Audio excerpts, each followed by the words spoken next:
All right, and we are broadcasting. Okay, welcome to a special edition of Medcan Presents, the twice-a-week webinar series that usually happens every Tuesday and Thursday at 12:30 p.m. But today, we have a very special, once-in-a-blue-moon Friday edition, Mindfulness for Leaders during COVID-19. I'm Christopher Shulgan, and I'm part of the team that creates content at Medcan. The host today is Michael Apollo, president and founder of Mindful Gateway Consulting. Michael Apollo's work in organizations, academia, and building award-winning technologies has introduced millions of people worldwide to the research and practice of mindfulness. Michael has worked with leaders in the Canadian Parliament, CIBC, Bell, Rotman's Executive Program, and with professional athletes and championship-winning teams within the Canadian, U.S. Olympic teams, and the American Hockey League. How are you doing, Michael? I'm great, Christopher. Thanks for doing this. So how did you get involved in mindfulness? How long? Tell us that story. Yeah, so it was roughly around 20 years ago when I first just on traveling around Asia, where I actually had my first experience of meditation, and I really didn't know what it was. So I became fascinated because specifically then I was training in sort of high contact sports. And I saw in Thailand, there were these kickboxers who were training meditation. And I would ask my trainers, why are they doing that? And they said, well, it's to help them with pain. And it completely didn't make sense with me. Like, how could a person sort of sitting there stoically can help them better, deal with pain? And so I was just fascinated with that as I finished off I was at University of Western Ontario. I was doing a business management degree over there. And I went to New York, and I was working there for in Times Square as a consultant, working just incredible hours, like around 80 hours a week, just the sort of the standard rote way that we do things in the consulting field. But something that stayed consistent was my meditation practice that was introduced at that point. And people started asking me, how are you able to sustain yourself and somehow still have a smile on your face while you're working here? And I just kept doing that as I started doing various different entrepreneurial activities, and worked in Australia and India for a while. And there was this sort of sense of like, wow, something that's been continuous in all my ventures that I've been engaged with is my meditation practice. And this is incredibly beneficial. And so people started asking me to train them. And so various different executives in downtown, good friends of mine at first. And then 10 years ago, I made the decision to launch the learning and development consulting business to fully focus on that. And so really focusing on the research. So I led a number of studies at University Health Network on frontline healthcare professionals doing this. I then oversaw the programs at University of Toronto as the program director of their mindfulness programs. Worked on Muse, the brain sensing headband. So I was one of the co-inventors of that. Yep. And then here we are, just worked with many leaders, many organizations, and just seeing the impact of it all, and continue to do it myself. Oh, that's fantastic. That's crazy that it came from, I associate mindfulness as one spectrum of human consciousness, and I envision contact sports and martial arts as on another side of the continuum. It's funny that it came from that kind of world. You wanted to talk about the various capabilities that this webinar provides. So folks, we have Q&A. If you go down to the bottom of your screen, we have Q&A where you can ask questions. You can also ask questions by the chat. And was there anything else you wanted to mention, Michael? No, I think that's great. I mean, as we go through this, I'm going to be sharing my screen in a moment, and I'll be walking through an overview of the webinar. If you're using on mobile device, you can actually tap on the screen or tap on my face, depending on which one you want to focus on. And if you're viewing the webinar via your screen, you can actually adjust the pane to see, if you want smaller slides or bigger slides, you can focus on that. And if you're viewing this webinar afterwards in the video, then just you'll have a standard screen share. So in my face on the other side. So however you want to look at it, you can adjust those features yourself. But happy to take questions, fill them into the feature set at the bottom of your screen, and happy to take those questions afterwards. I already know, Christopher, you were mentioning that a few questions have already started coming in. Yes, absolutely. We received some by email. So that's great. Well, let's get down to it. Great. Okay, fantastic. I am happy to be here. Thank you so much, Christopher, for having me. So we're going to get right off, we're going to kick it off here. Our webinar is titled Mindfulness for Leaders During COVID-19. And I really wanted to work on creating something that can be helpful for you, insightful.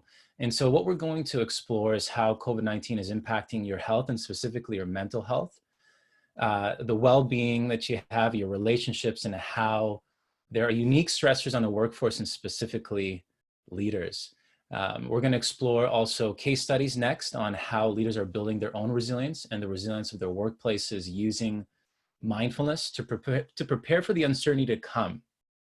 So first we're going to explore and just really see clearly what are we dealing with right now and how could we set ourselves up for success.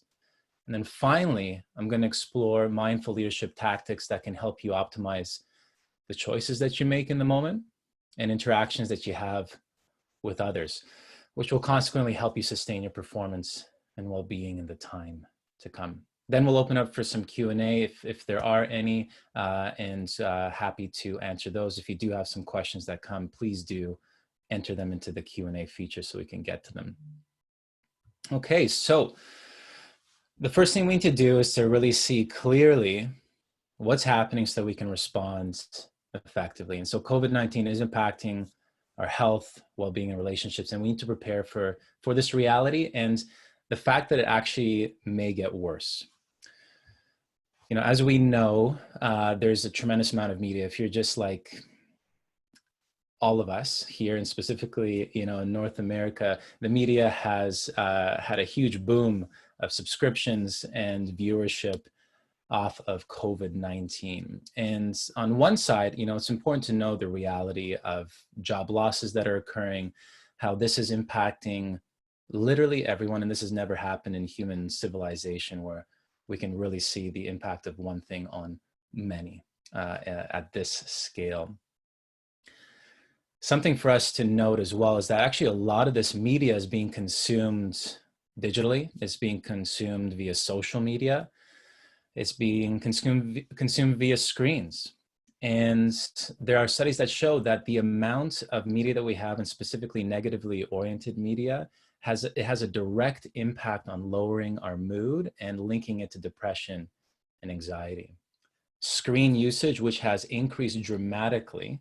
We're looking at, I believe, around 9 to 11 hours of average screen time use. I've heard on some recent studies across the US and Canada over the past couple of months. And so screen usage also impacts directly our ability to sleep. So if you think about it mimicking sunlight, especially if you're looking at coming into the evening, if you're viewing 2 hours before going to sleep, any type of screen impact, it's directly impacting your brain's ability to excrete certain chemicals to go to sleep. Also, if you're viewing a lot of engaging in social media, as has increased tremendously, that's going to directly impact your mental health as well. So it's just important to notice that. But now just returning to the fact that this is an everybody thing, that's everyone is affected with this. I think I'd like to share that yesterday, Devorah Castell, who's part of the World Health Organization, she's head of the Mental Health and Substance Use Commission. She pointed in a recent UN paper that past economic crises had an increased number of people with mental health issues, leading to high rates of suicide, for example, due to their mental health condition and substance abuse. And the UN paper also highlighted a warning from something called the Lancet Commission, which is like a global commission on mental health and sustainable development, that especially now, especially in the past 2 months, many people who previously were able to cope very well are now less able to cope because of the multiple stressors generated by the pandemic. I think it's just important to note that, right? Even if we are high functioning at normal, it's normal for our minds to be affected by what we're dealing with now. Also in Canada, there was one report that indicated that 20% of the population aged 15 to 49 have increased their alcohol consumption during the pandemic. This has a direct impact on mental health. So it's important for us to acknowledge that when we're looking at our health and well-being. And there's also some other studies showing that there's generalized anxiety disorders on the rise. This is how we might be experiencing the impact of COVID like right now. A lot of this uncertainty just sort of ignites that anxiety. I'm also a registered psychotherapist, by the way, though my focus is largely on high performance impact and how we could bring this into society. But I have worked with clinical populations as well. And so this is one of the ways uncertainty can affect us is through anxiety. This Lancet Commission also showed is that not only are we being impacted right now, but we actually might be impacted down the road in the long run. So they found that quarantine conditions actually have a tail-on effect of post-traumatic stress. So right now we might be experiencing anxiety, but that stress that is ubiquitous right now could affect us through other, could have repercussions. So that could be in our behaviors, like domestic violence is increasing, and also post-traumatic stress down the road. So this is just, one lay of the land. If you're a leader and being impacted in this way, then just to acknowledge that it's an everybody thing. But also leaders have a unique demands is the fact that we need to take care of those that we work for. So I oversee my company and I have, 17 trainers and I have another organization that I lead. And just 2 weeks ago, we had roughly around a team of 30 releasing a digital training conference over 4 days. And being able to support our employees and our teams right now is important, and these types of insights can help. And so some of the unique demands that we're looking at is, actually this, I forgot to switch one statistics here. So 3.3 million more people were working remotely in April than usual. So actually it's just the bottom statistic is swapped right there with the hours. And that is a study out of Statistics Canada, and 11.7 hours is an estimated average of the amount of hours a leader specifically is working remotely. So what we have is there's a study out of Harvard that shows 9.7 hours. An executive spends roughly around, on average, 9.7 hours working a day, and that's roughly around 2 to 3 hours more than the regular workforce. But there was a study out of NordVPN that showed on average over the past month, there's been a 2 hours increase in amount of work for people who are working remotely. So if you're being impacted by working remotely, that could be one of the reasons could be the fact that you have a heightened amount of hours that you're working, and you're also hyper vigilant in front of a screen. And that could promote with fatigue. And we're already noticing Zoom fatigue as a sort of one of the highest searched phrases over the past little while, over the past month. And that's because our attention is constantly being pulled by different forms of technology. So different tabs, et cetera, and that's affecting our focus, and it's affecting literally our energy levels, because a lot of energy is required to gauge the emotional response of people that we're interacting with virtually. Also, a study at the Human Resource Executive found that 88% of workers have experienced moderate to extreme stress in March. So this is, this is real, and this is affecting us in some pretty big ways. And I've experienced it myself. I think 12 hours has been a decent average of what I've been working with on a day-to-day basis. And as leaders, we're holding that pressure. There's another thing that we need to realize too, is that this is affecting our work-life balance. Work-life balance is no longer the case. What we're finding now is work-life blending, especially if you're working remotely. So right now you have to deal with family if you're at home, or isolation if you're at home. You don't have the same habits as before, where you would walk to a cafe or you would walk to a meeting. And all those little micro movements, those are habits that we ingrain over time that we used to take care of ourselves. We don't have that physical variation anymore. So that's one of the key things we need to do, is increase our level of physical variation. We have increased amount of screen time, which is actually conditioning something called continuous partial attention. So we're not fully focused because our attention is constantly being fleeted from mobile device, which you might be getting pulled to now. You might get your attention pulled to social media or to emails. And this is a reality. It causes a lot of fatigue. And right now, it's causing a lot of distraction. In the long run, it can actually change the structure and function of your brain. It's also impacting our relationships. And so we need to really focus on how are we taking care of ourselves. Because the reality that we're dealing with now can be simply articulated as something called a VUCA reality. And so this is a military term that's used by the US Army College to describe the impact of the fog of war. And so these high stress environments are regarded as environments that are volatile, uncertain, complex, and ambiguous. If you think about what's happening now, I think that can sum up the situation extremely well that this pandemic has brought to us. We're dealing within this fog of COVID-19. We don't know what's going to happen. I know things are starting to open up now, but the tail-on effect is that things may change dramatically at any moment in time. And so how can we set ourselves up, knowing this reality right now, to really take care of ourselves?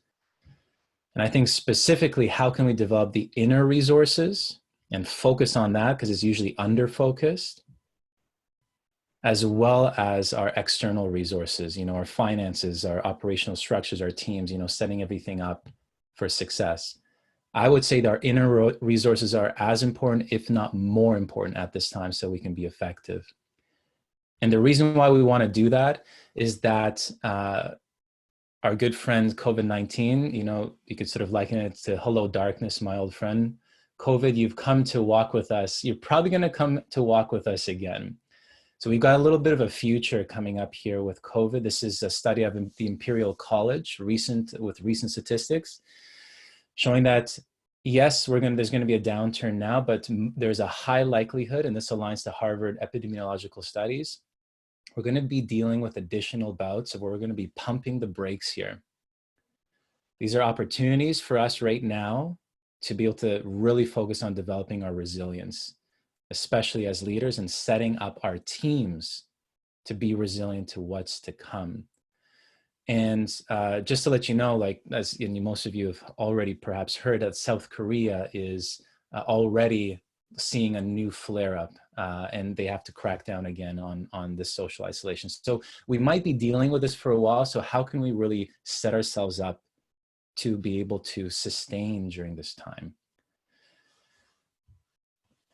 And so now, COVID-19, you could view it as an opportunity to really focus on developing the key resources that you need as a leader to really engage in a crisis, to develop key resources as a family member, as a friend to others, and as a person in society to really develop your capacity. So based on this reality that we're in, is how can we develop the skills to be able to support ourselves? And so it's essential that we seek ways to build leadership and workplace resilience by preparing for what's to come. Because failing to prepare is preparing to fail, as Captain Dalton Brady shared around 80 years ago. So what I'm going to share with you is just a couple of case studies of how mindful leaders and mindful organizations are responding to COVID-19. And I'm going to start off now first with a McKinsey report in March, just a couple of months ago, did an analysis of what are the top leadership characteristics of leaders who can effectively lead during crises. And they just did a really great analysis. And this article is accessible online. And I love this quote. They share that what leaders need during a crisis is not a predefined response plan, even though that is helpful, but behaviors and mindsets that will prevent them from overreacting to yesterday's developments and help them to look ahead. It sort of reminds me of a quote by a Harvard neuropsychologist, or social neuropsychologist, Dr. Ellen Langer, and she says that mindlessness is using yesterday's business solutions for today's problems. What we need to do is be as close to the present moment now as possible and deploy intentionally strategies and decisions that meet this moment's needs, because every moment is changing. So we can use this as an opportunity to develop our mindfulness, our capacity to be present here now, to be able to see clearly, to respond effectively. And so just to sum up, the top 5 leadership characteristics that McKinsey shared, I sort of summed them up into 3.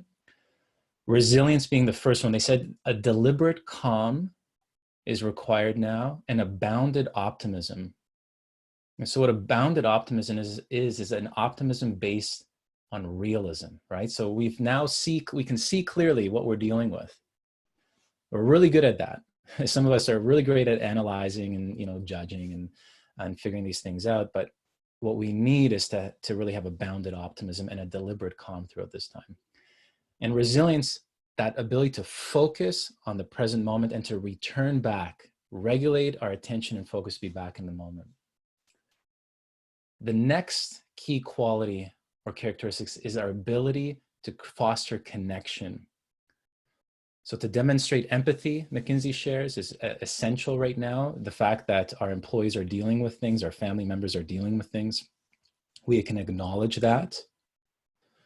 That we can communicate effectively, so transparently and regularly. It's essential with those around us. And that we can leverage something called collective intelligence. In McKinsey, they call it network teams. I like to call it collective intelligence, is how to actually leverage the intelligence of the group. That's extremely important. It could be your family unit, it could be the teams that you lead, but how can you do that? And there are some research-based approaches on collective intelligence, and specifically mindfulness that BCG released recently. And the last one is optimal decision-making. And McKinsey shares specifically this guide. Pause to assess and anticipate, and then act. We need to be able to develop our ability to pause when we have a stimulus before we respond, because in that space lies our choice, and within that is really our strategic opportunity. So how do we actually do that? And so this is where neuroplasticity, I think, comes into play, and which is why, after all the work that I've done working with different leaders and even just on myself, emotional intelligence, NLP, looking even at EEG and biosensor data to develop new habits and brain patterns and behaviors. Mindfulness is something that is a very functional training of the brain and training of how we relate to others that actually changes the structure and the function of our brain. And neuroscience is showing that we can develop these key leadership characteristics, but it's one thing just to think about it. The next thing is actually how to develop the behaviors that can sustain those abilities during this time. And you could view it as a mindset. The way that I like to look at it is actually developing the innate capacities, the skills that we have through sustained practice. What wires together, fires together. If we maintain our focus in the moment, we can actually develop brain regions associated with maintaining focus. Empathy, we could develop those regions as well with the brain. And the neuroscience is showing that. So we need to leverage neuroplasticity now using research-based training to be able to literally influence the structure and the function of our brain to respond optimally right now. This is where mindfulness comes into play. There's a flourishing of research. I'm not going to go into it. I trained this for 2 days, 2 full days at the University of Toronto. So just in one slide, literally 2 years ago, there was 32,000 media articles in that 1 year written on mindfulness. And last year, there was 1,000 gold standard studies from the top research journals from Harvard, Yale, Stanford, all studying the impact of this type of mind training. And the research on the leadership on impact in the workplace is showing that it supports with resilience, communication, decision-making, all of those key leadership characteristics that McKinsey has identified. And also INSEAD and Harvard School of Business also shared specifically that mindfulness is one of the 21st century leading skills that we need to start developing. And I think it's more important now than ever. So this is just to give you a preface of what we're getting into. So what is mindfulness? It's the ability of leaders to focus and be aware. This is the way that we at Mindful Gateway like to understand it and like to train with it in our programs. Mindfulness is the ability of leaders to focus and be aware, gain perspective, and respond with intention. So rather than reacting mindlessly, so using yesterday's, habits for today's problems or yesterday's strategies for today's problems, is how to really be intentional with what we're choosing to do in the moment and focusing on what matters most. So what does that look like? So a mindful leader fosters resilience, connection, and optimal decision-making. It really comes down to actually what the research is showing, that a mindful leader is more resilient. They're able to focus on the moment. They have greater grit and ability to bounce back. And I've noticed that with a number of leaders I've worked with. One leader who is out in the southwest coast of US runs a large adult beverage business. And essentially what has sustained him throughout COVID has been his ability to have grit and to bounce back in the face of adversity, to focus and be aware in each moment and have a mindset that looks at what is most optimal right now, and it's always changing, and being open to that. It's incredibly jarring to have that type of ability. Another key ability, that sense of connection, is how to be able to foster an understanding of what the people around us need most, and to be able to support that. And I've noticed that in another leader I've worked with in one of the major financial institutions here in Canada, and she oversees the learning and development for the whole, for 40,000 employees. And her ability to show up and to empathize and to be able to connect and to anticipate what her teams need most has really promoted her leadership capacity to a very high level. And there's a high regard and respect right now that she's embodying. And then there's another leader that I've worked with who oversees $1 billion in assets. And this gentleman, he really focuses on optimal decision making, but focus on really foundational principles. So integrity and compassion. And so it's interesting when you look at all of these people, we've been working with these skills and the techniques, and they've developed their capacity towards engaging these practices. But it's actually supporting them. These are sort of skills that will support you throughout the long run, and they seem to be needed now more than ever. So in addition, I'd like to share, so how are other companies building leadership resilience and resilience in their workforce? And I've had the pleasure of working with all these organizations. But for example, Google executives, they have their own learning and development program within mindfulness and emotional intelligence. But the way that they operationalize it is every meeting, there's a 1 to 3 minute purposeful pause for everybody to arrive. So it might be just 60 seconds for people to transition from one meeting to the next to collect themselves, or it could be a little bit longer if the team is calling for that. In the UK Parliament, there's weekly sessions where in the UK and even at the House of Commons, where there's a chance for leaders to come in and to be able to reflect and to pause in the midst of this and develop and use some of these practices that we're going to explore in just a moment. At CIBC, for example, they've developed a full learning development pathway from options to learn for 3 hours in this type of training to over 1 year has been delivered to executives. And each of these are using gold standard approaches and researching, like, how could we develop these skills? And so one thing I wanted to share with you here is that, we just finished an interesting study with one group at a major financial institution. And literally it was 2 weeks ago when we had the research that came out of it. And we thought that, in the face of COVID, our results might be lower than some of the other teams that we've worked with. And we've actually, this is hot off the press, the training ended mid-March, right when the global pandemic was regarded as such by the World Health Organization.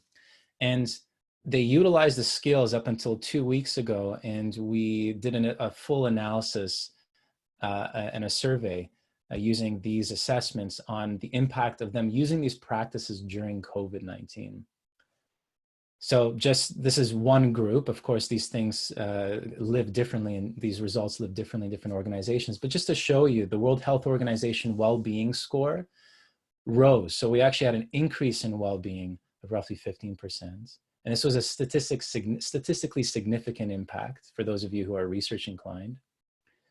And then there was also a decrease in stress. So before we did the assessment, this group of leaders assessed stress levels was higher than the 14 to 15 point average.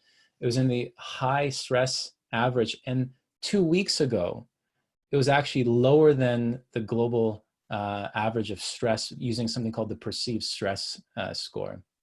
It was very surprising for us. There was a 28% decrease in stress by them using these skills at this time.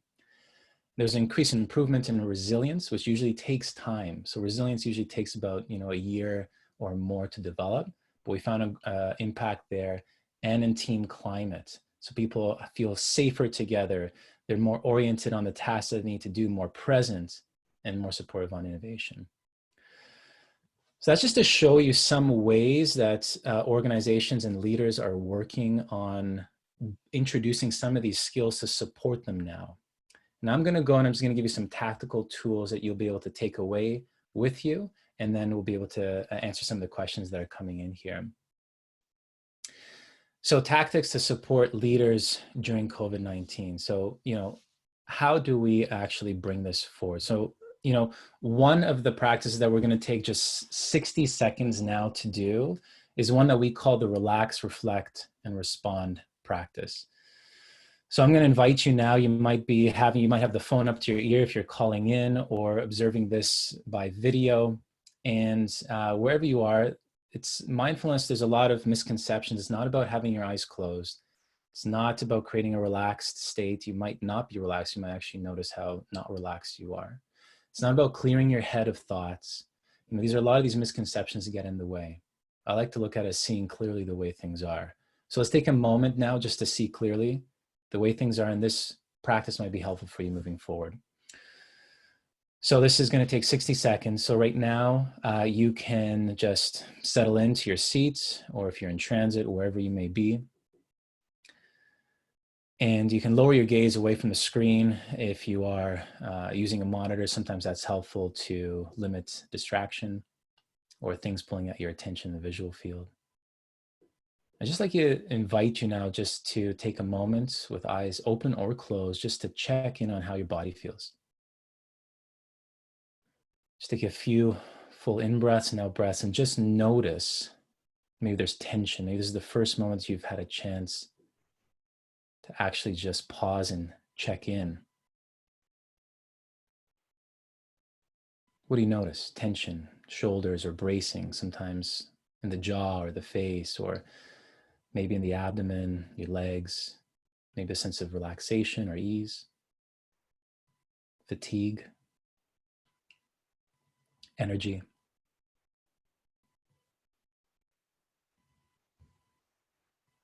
And now on the next in-breath, bring your attention to your chest and specifically to your heart area. And even if it's a bit uncomfortable, sometimes in the face of a lot of this challenge and adversity and whatever we're dealing with, uncertainty, could be some tension in the chest area. So just be aware, just notice what perhaps emotions or feelings that you may notice in this moment. And just naming perhaps one emotion or one feeling. You might notice this in terms of energy or tension or pressure in the chest area sometimes. Maybe you might not notice anything, that's just fine, but it's helpful if you name an emotion, you can actually start to tame it. So it could be anxiety, it could be happiness or excitement or sadness or whatever.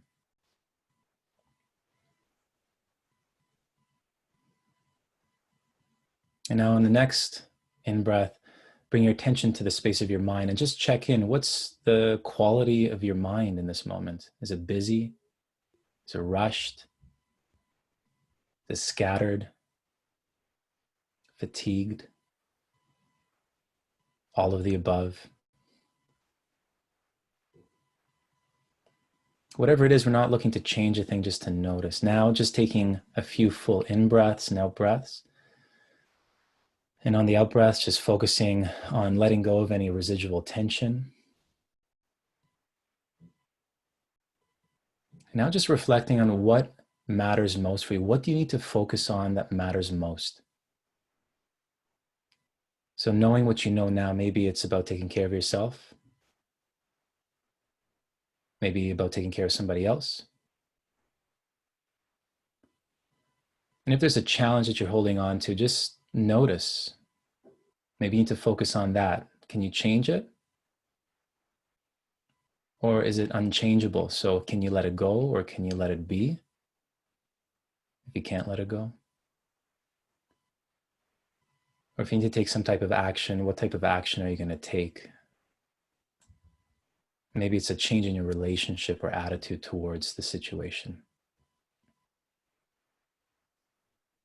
So as you've taken that time to reflect, taking a full in-breath and a full out-breath, and just decide how you're going to respond now moving forward. What are you going to do? What's that one thing that you're going to do to take care of yourself, or perhaps take care of others or the teams that you serve or your business? Make that decision right now. What's that one thing? Okay, great. So that's, if it's helpful, that's, one tool. That can actually be done in just 3 breaths. Breathing in, just checking in. How am I feeling right now? Relaxing on the out breath.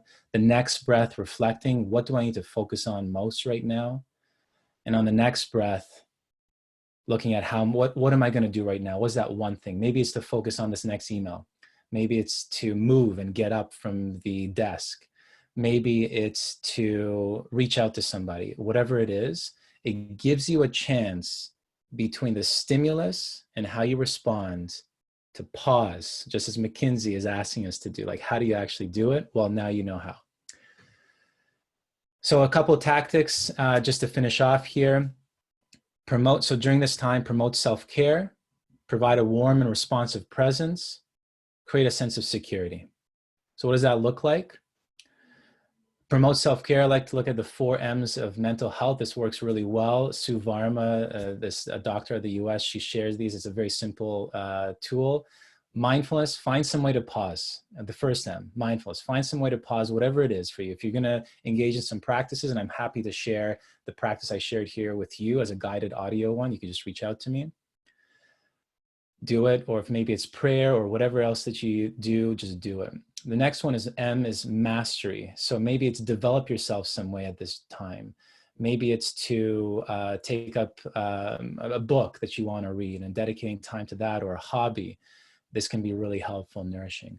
Movement, especially now if you're working in the virtual domain, how you treat your body will affect your mind. And also the other M, meaningful engagement. So how are you connecting with others?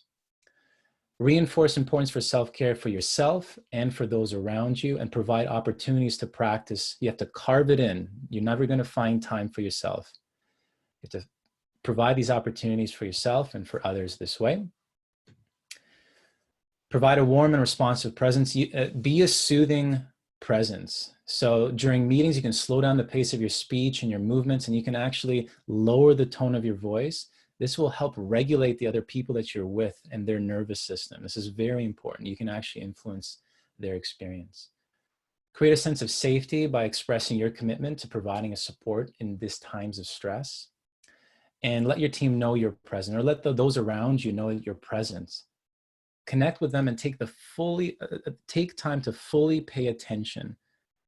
Our attention is going to be pulled a million directions. Bring that attention back and fully focus on them. It's very, very helpful. This will help with their well-being and performance. All of these are research-based approaches, by the way.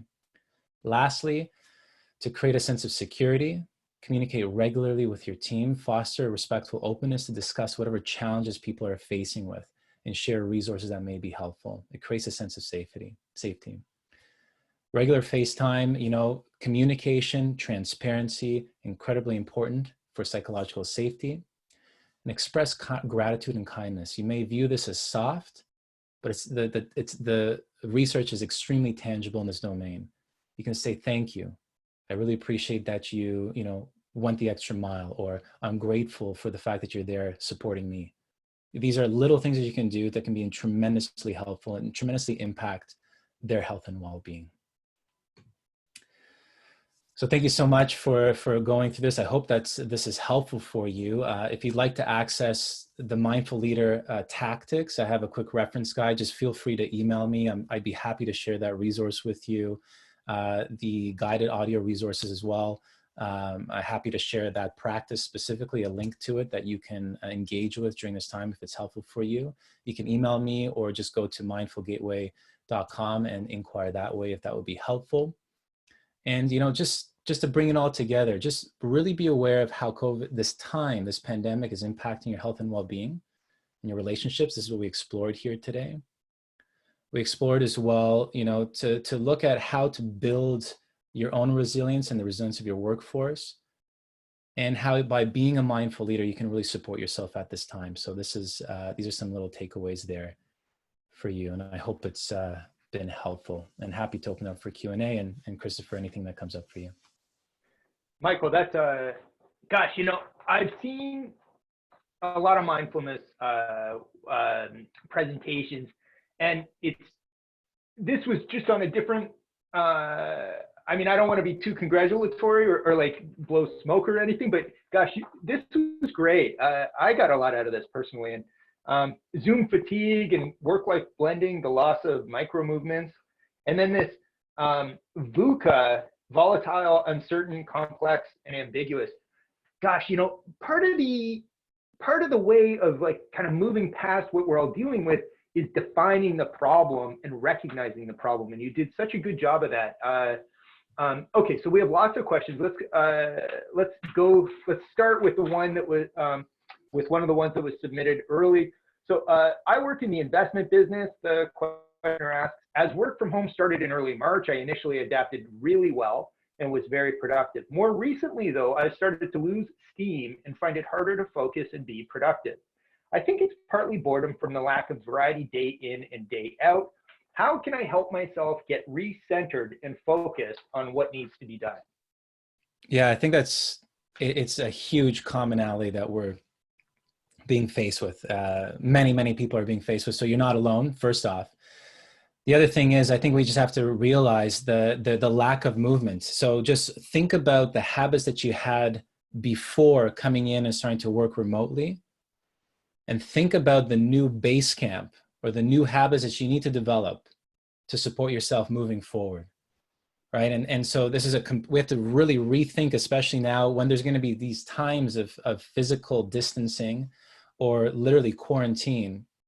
Some nations that I've connected with out in some people I've been working with out in Europe and China, Germany, and Italy, you can't even get out of your space. And I know here in Canada and specifically Ontario, we can, and now things are opening up. But especially when this happens again, we need to think about how we're going to take care of ourselves. And so between meetings, getting up and moving. This could be there's a lot of great free resources in terms of movement practices that you can do, but literally just get up, move around, move vigorously. And for that time, just before the meeting, I like to set up a practice with the teams that I lead and I work with before every meeting, especially over the past little while. We interchange it. We'll either do a pause where we'll just sit and allow ourselves just to arrive, or alternatively, we do some type of movement practice and somebody on the team leads it. And it could be anything, and it could be zany. That's just fine, but just do it. This is really important. So you need physical variation, incredibly important. You also need to take care of yourself. So think about how can you go even the extra mile and really entrench those habits that, we thought were good and we knew that we all need to do. Now you can't get away from it. We have to, for your immune system and for your mental health. You have to bake those into your day. And I know I usually go, in the mindfulness realm, it's always that sort of like, oh, well, if you choose to, and if I invite you, no, like we literally have to now take care of ourselves so that we can take care of others, especially as leaders. So physical variation, get that in you. Mental variation, look at your schedule. Is it now stacked with video conferences back to back to back to back to back? we need to make, and we have to really think concretely, when is there time for focus time? When is there time to reflect? When is there time for deep thinking? And when is there time not for meetings? You know, I think this is really important to understand. Also, you have to think about continuous partial attention. How many tabs do you have open on your screen?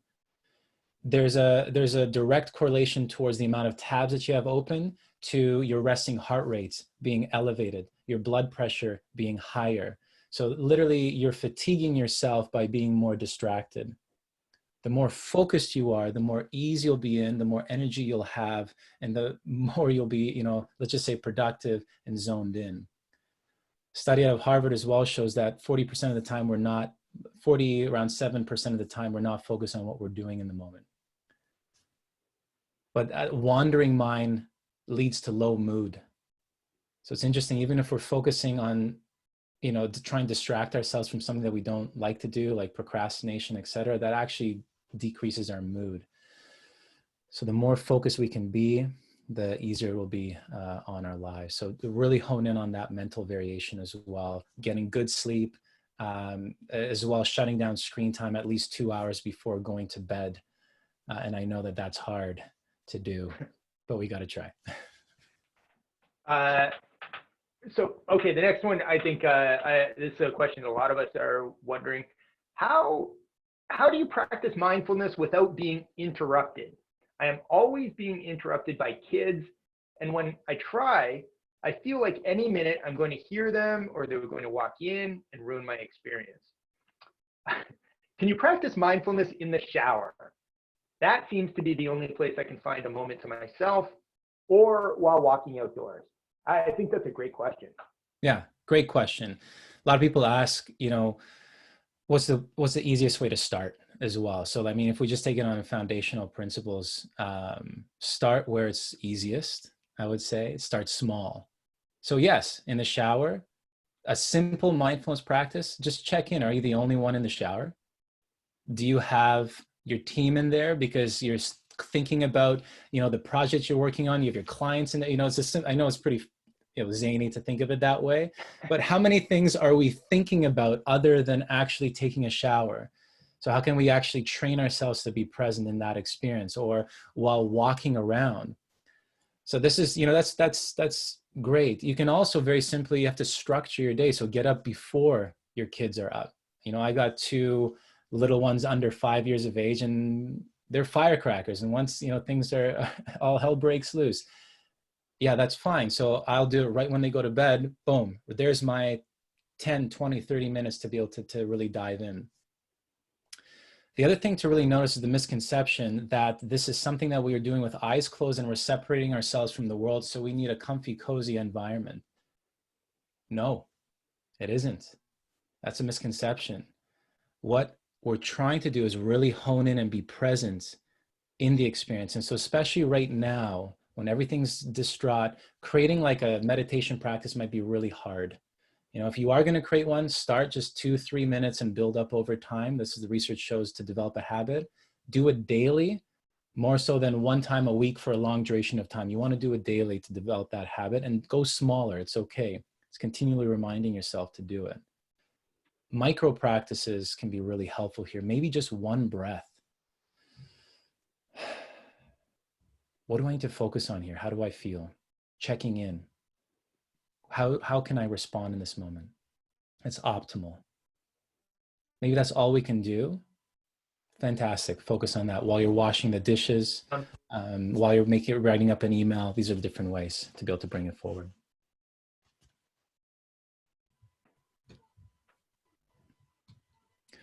So I see it.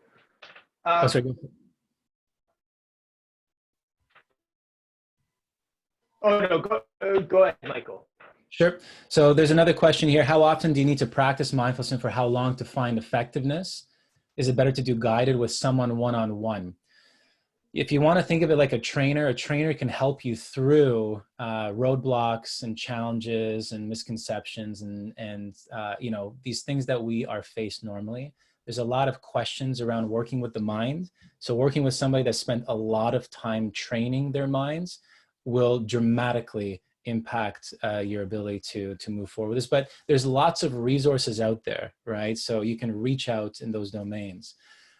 I like to recommend just make sure to study and really understand, research who it is that you're trusting to train your mind with, right? So I think that's one thing to say. But the research shows that 10 minutes per day will lead to sustainable change. 10 minutes per day for 2 weeks, and you'll start seeing research-based benefits and experience it. But studies are even showing that even after one 10 minutes, 20-minute practice, we're noticing blood pressure decrease and just some simple physiological effects like decreased tension, greater mood, these types of things. But it's a practice that builds over time, and it's more like a life practice, right? The more we practice, so when we practice, we grow stronger. What we practice grows stronger. And so we want to look at really neural wiring and really looking at what is it going to take to build those muscles. Every time you flex the muscle of attention, you're literally building those brain regions, the gray matter and the white matter density in the brain. There's studies out of Harvard neuroscience labs that really focus on this greatly. Michael, let's take one more question. And then I think there are some questions that we're not going to be able to have the time to so will you, if anybody emails you, they mentioned that they've in this webinar, will you try to, respond to the question that way? Yeah, sure. Please do send me an email. Happy to respond to a question. If we want to take one more, I'm happy to go through that right now if we have the time, Christopher. So yeah, do you have any suggestions on how we can bring this important content to organizations that have leaders who remain resistant to language like mindfulness and or relaxation? How can we frame it using different language to start planting the seeds with leaders? That's a great question. Yeah. Feel free to reach out to me. I have an introductory resources curated list that's workplace focused. It's Harvard Business Review articles that talk the language of executives. If we're going to talk about bringing this into organization, there's a way to do this and there's a way not to do this. You literally have one chance. And so finding a trusted partner to support with bringing in these types of initiatives and providing webinars like this or presentations or trainings can be really helpful. I know that's something that we do. I'm not doing a shameless plug, but there it is. But happy to send resources for you to seed the conversation. And you want to think about it, there's strategic objectives that an organization has, and probably relaxation is not one of those. So you want to think about it, is it to increase team collaboration? Well, okay, then let's reference studies that show team climate being impacted by bringing in mindfulness training. But it's a specific form. It's a workplace mindfulness training. It's not like a healthcare-based approach. So you want to really make sure to choose what you are bringing into organizations. And also referencing research. I think that's really been what's been providing the growth of mindfulness throughout society, and the case studies. Show what the other organizations, leading organizations in the world are doing, because people love case studies and showing the impact of it all. And of course, practice yourself. Okay. Yeah, so that's what I would say. Gosh, I love the practice that you suggested of right before a meeting, having everybody in the meeting just kind of take a breath and pause and spend a minute just trying to be present, to reset, to focus on the attention of the meeting. I think that's a great idea. So I'm going to, we do these webinars, we tend to do these webinars every Tuesday and Thursday at 12:30 p.m. I'm going to show how to get to the content calendar for medcan.com. So this is the medcan.com page. Go down to the Keeping Communities Healthy page and go down here, and then you can access our full content calendar this way. We do things over at Instagram at Medcan Live Well. We have live sessions 6 times a week at least. We post podcast episodes on Mondays with Eat, Move, Think. And next week's webinars are great. We do kind of work-focused, employer-focused webinars on Tuesdays at 12:30, and then we do Eat, Move, Think focused webinars on Thursdays. Next week's is, what is next week's? Meal planning with the executive chef at Medcan. which is going to be great because I know that chef and he's wonderful. So Jason, thank you. Michael, thank you so much. Really appreciate this. This was great, and you've given me personally a lot to think about, and I think you've given a lot of other people a lot to think about as well. Any final thoughts? My pleasure. I think I just keep it simple. Focus on one thing when you can, and I wish you ease in both body and mind as you move forward here, and do take care of yourself during this time. Set yourself up for what's to come. Awesome. Have a great Victoria Day weekend. Thanks, Christopher. Take care, everybody. Okay. Bye, Michael.